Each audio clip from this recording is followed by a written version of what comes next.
Welcome to the Investor's Guide of Memphis Real Estate. I'm your host, Dean Harrison. As always, I'm with Douglas Skipworth. How are you, buddy? Hey, man, doing great. We're bringing you this podcast to give you the boots on the ground knowledge to be a successful real estate investor here in Memphis, Tennessee. Please like and subscribe to the Investor's Guide of Memphis Real Estate on our YouTube channel, Spotify, Apple Podcasts, Facebook, wherever you enjoy your podcasts. Show sponsors are listed on the screen below.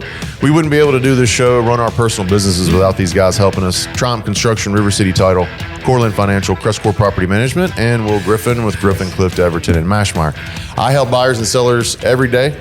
Dean at CrestCore.com. If you'd like to get on our buyer profile link, we'll start sourcing deals for you. And if you've got anything to sell here in Memphis, Dean at CrestCore.com. I'll get you a free evaluation on the property. How you doing? Great, man. Yeah. Last week's topic was great. We're talking about the lower entry point here in Memphis. Yes. I thought this topic here, we could kind of piggyback a little bit off of that. But today we're going to talk about how to navigate high crime in a city like Memphis. So if you're an investor and you're coming into the city of Memphis, you have heard about the crime. If you're not an investor in Memphis, you've heard about the crime. Yeah, that's right. So is it here? Yeah. Is it as bad as everyone portrays it through the news and the media? No. We have some highlight events here that have given us a lot of negative attention recently, and it's not an abundant, overwhelming feeling that I carry here. You live right in the middle of the city. Yeah. So I know that there's a perception and there's a stigma that's gone with Memphis. We probably deserve some of that. We don't deserve all of it. And I think today was a good day to talk about how you navigate around investing. I like that. Because people invest here. I mean, I don't care what kind of crime's going on. We're selling 20, 30, 40 house investment deals a month to other investors. So they're making it happen. It can't be that bad from an investment standpoint, or people wouldn't be flocking here to invest. That's one thing I kind of wanted to start this off with is we're going to talk about a few negative things about our city here, but this is in no way, shape, form, or fashion a reflection of how I feel about our city, how I feel about the investing here. The point today was to talk about how we're going to navigate around a few pockets in our city where maybe you shouldn't be. Okay. Yeah, that's great. I mean, and not to mention, I think what we talk about too is like all the commercial investment from the large employers here, be it FedEx, be it St. Jude Children's Research Hospital, the new Elon Musk XAI project. So Blue Oval. I mean, they're reasons people choose this city. 100%. And it's not the scary headlines. No. So today I thought we'd navigate through this. So lean on your locals. That's my very first sentence I wrote when I thought about this was lean on your locals. Like your property manager, your real estate agent, your investor source. Everyone you talk to, don't talk to another investor in Detroit about Memphis, please. Yeah.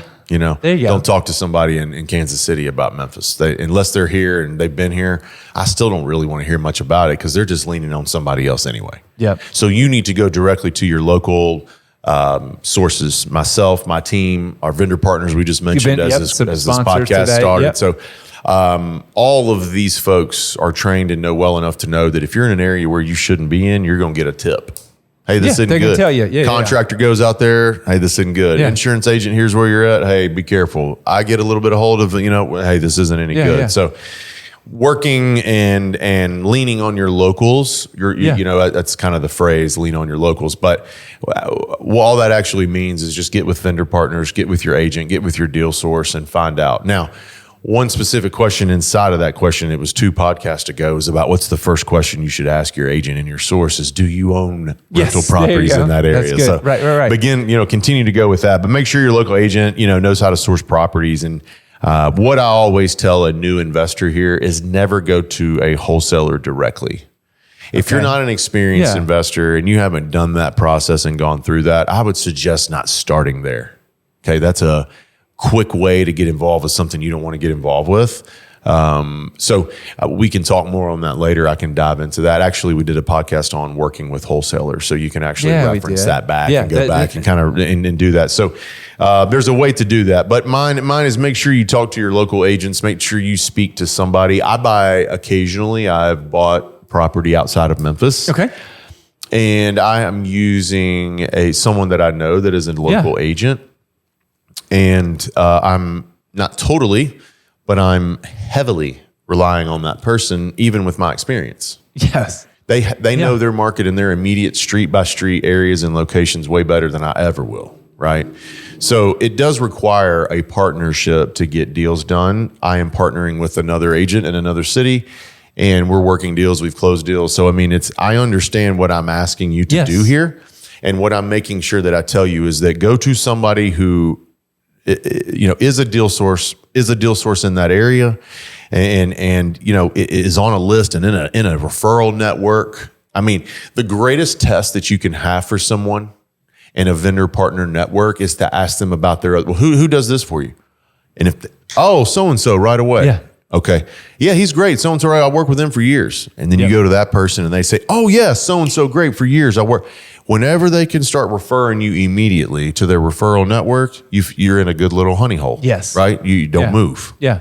You're in there where people are going to take care of you. So that's right. That's like I love being in that spot. Like a flashback to my high school point guard days. Yeah. There's nothing better than to be asked, like, get that ball and then like, oh, feed it down low. Oh, pull up here. Oh, pass it off there. So it's like, hey, somebody needs some help with the listing. Oh, let me give it to Dean. Oh, somebody's looking to buy. Let me give it to Dean. Oh, somebody's looking for some money. Let's refer them over here to Cortland. Oh, they need property management. Let's talk to Jim and Caitlin. And that example is an ideal example of when someone can answer your questions, then they're in a good circle. They're in a good network circle. When you come to me and ask me about mine, I not only can tell you, but I got a whole sheet with contact information. And these are people, this isn't something I looked in the phone book and said, hey, who's a good this? These are all people I've worked with for years. And you and or them, your referral sources, can answer the questions that the investor, you need to know about where to invest in Memphis and how to avoid some of the areas that maybe are more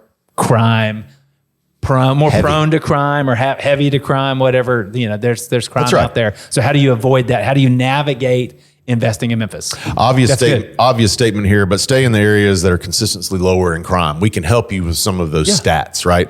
If you want to, and the topic is how to avoid high crime areas in the city of Memphis. Yeah. So it's like, in a simple way is, well, let's just look at the stats and stay away, right? Historically, you're going to get crime in all the areas. Sure. It's just going to be there, right? Yeah. So you can't look for none. So I try to stay in some of these areas that are lower. We have areas that are strict no-nos. I've talked about it. Yeah. 38114, 38106, and 38126. I know you and I might not disagree, but I know that there has been some gentrification in some of those areas. Yeah. And what I always say is, hey, leave those. Can people do it? Yes. Yeah. I leave some of that and some of what we're talking about today to the local experts. It's like the ski slope. You got the green for beginners. You got the blue for intermediate. And double black. And then you got the black for the advanced, and then the double black diamond, expert only. So just expert onlys, man. Just leave it for the expert locals. You know where that works? I know a guy in 38114. Yeah. In the toughest part of 114. Sure. I think he's got about 30. Great. Pay on time. Yeah.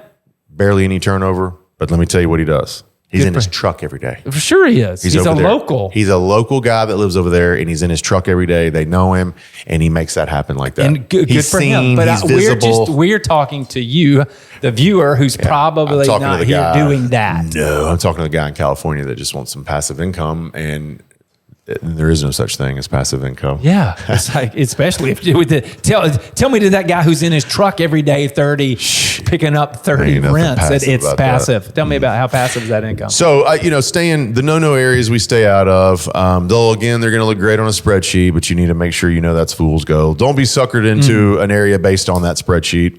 Don't rely on computer websites to verify your rent in your areas, man. If you're looking at Zillow in Memphis and you're thinking, hey, I can count on this to be good information, man, you're going to swing and miss bad.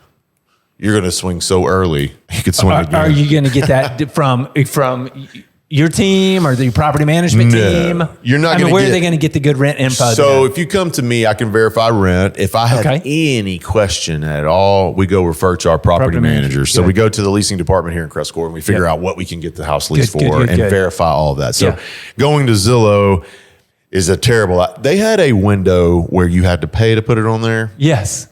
Those are a little more reliable. They stopped that several years ago. They did. It's now flushed through to where it's just trash information now. Same thing, truthfully, with the houses. That I think they're making some adjustments to Zillow now where they're going to put only listings on there. A lot of people have a problem with that. I don't. It's interesting. Well, I mean, I do that. We put it on there, but I'm just like, as a buyer, it's like I just want access. Like that, and we talked about this before. Where are those off-market deals? I mean, Zillow's going to have 1% of the houses in Memphis.